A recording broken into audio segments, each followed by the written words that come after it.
Hey, it's Alex back with another video, and today, out here with Bay Pudge,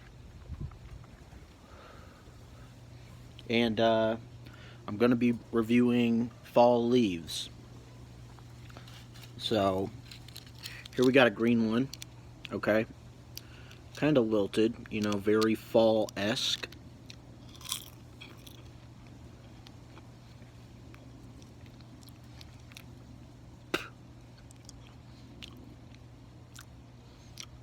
Kind of plain. A little salty. Let's try us a brown one. What do you think? This one's got a little black on it, very fall-esque. You can kind of see through it. Really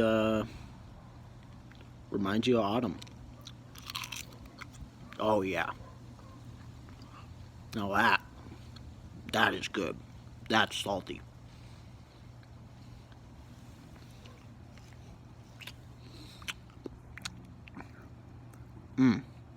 So, yeah, that was my review of fall leaves.